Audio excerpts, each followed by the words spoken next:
Questions this morning over a shooting in Lancaster that killed a suspect and left a deputy hurt. Now new video shows the moments those shots rang out, and we froze the image right before it happens. Hey, hey, hey! 7 Haziran tarihinde saat 19:20'de Los Angeles County Lancaster bölgesinde polis ekipleri silahlı soygun ihbarı aldı. Meadowview Lane üzerindeki dairelerden gelen ihbarda bir kişinin kulaklıklarının çalındığı ve kendisine silah çekildiği bildiriliyordu. İhbar eden kişi saldırganı Hispanic, kıvırcık saçlı, gözlüklü ve dövmeli bir erkek olarak tanımlamıştı. Polis ekipleri Avenue 12 bölgesinde 28 yaşındaki Eric Barrios'u şüpheli olarak tespit etti.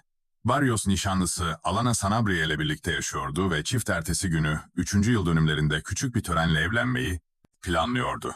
Ancak bu mutlu günün bir gün öncesinde yaşanacak olay her şeyi değiştirecekti. Plus, you're going to be detained and arrested. Do you understand? I'm going to call my uncle. He's a fucking...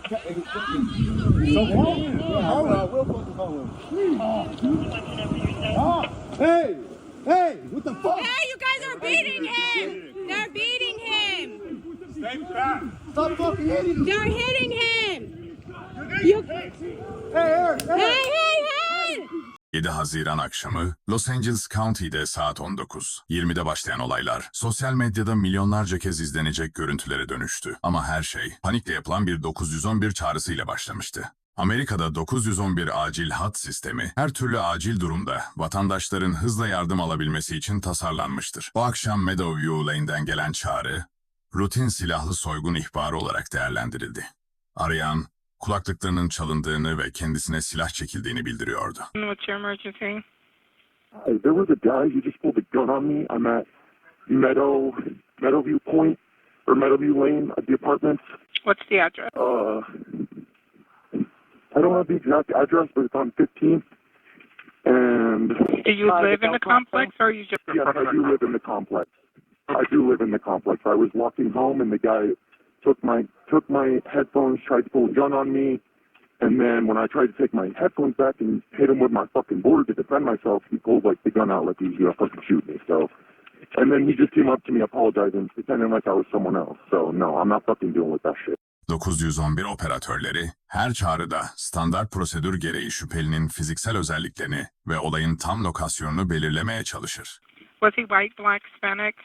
He's Hispanic. He had curly hair and glasses and tattoos. Okay. Did he actually take your headphones? Yes, he did. And I fucking got him back from him, but he took them. He tried to take my board too.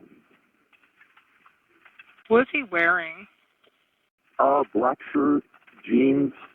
911 sisteminde alınan ihbar doğrultusunda silahlı soygun kategorisinde acil kod atanarak en yakın devriye ekipleri olay yerine sevk edildi. Los Angeles County Şerif Departmanı ekipleri şüpheliyi Avenue 12 bölgesinde tespit etti. Your pockets. Put your hands on the hood. No, stop reaching your pockets. Stop. Put your hands on the pocket. I can call her right now. Stop. Turn around. Call me right now. Come here.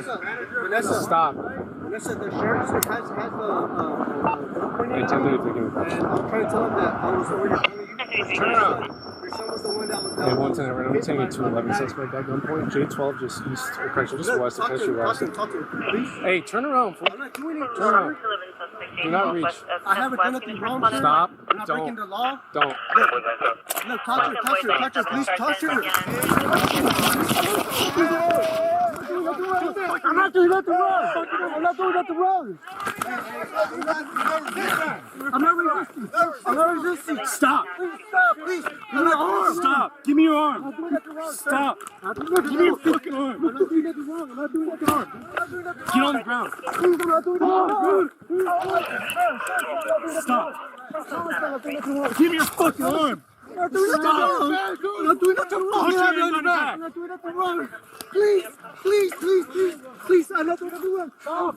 I helped her out. That's the Stop. manager. Put your I fucking live hands on your there. back. I'm a resident right Stop. there. I'm not Dude, doing nothing. Put your fucking hands on your back. You don't have to treat me like this. I'm not done nothing wrong, sir. Please. Stop. Please. Please. Please. Stop moving his arm. Please. Please. Please. Please. His other arm. I'm not doing nothing wrong. Please.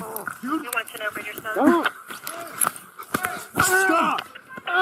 Stop reaching! Stop fucking reaching! Hey, 417, 417! Hey, put your fucking hands, you're gonna get shot! 417! Taser! Help me. Put your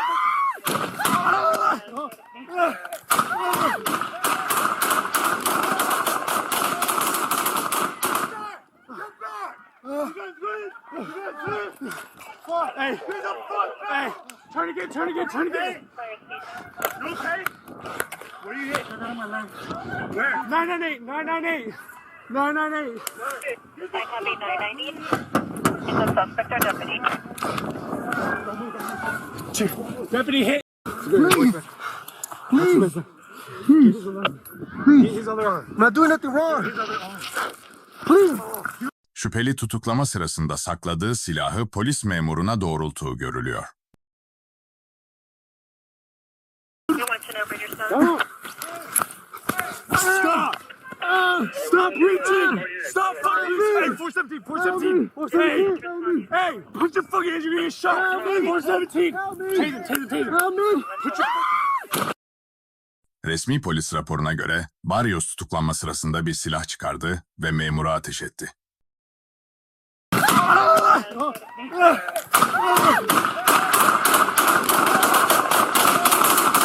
Çıkan çatışmada bir şerif yardımcısı yaralandı ve acil olarak hastaneye kaldırıldı. Polis memurları da karşılık vererek Barrios'a ateş açtı.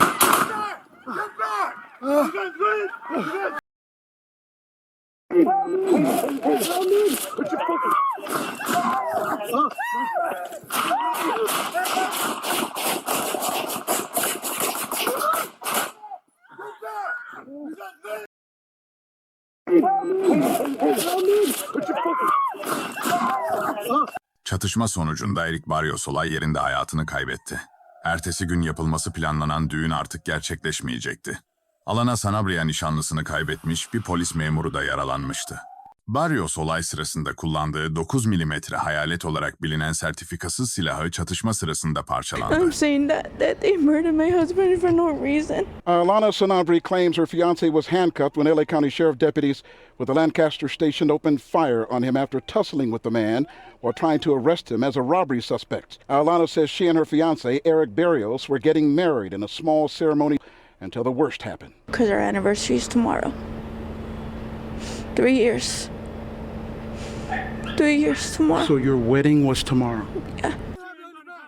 Olay yeri görüntüleri sosyal medyada viral olduğunda milyonlarca kişi tarafından izlendi.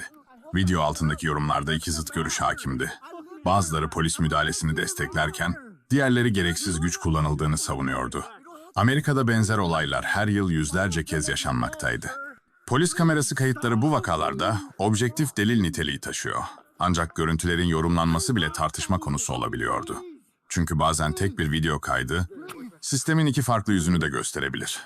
Eric Barrios'un hikayesi de tam olarak bunu yaptı. İki farklı anlatım, tek bir gerçek ve ortada kalan sorular.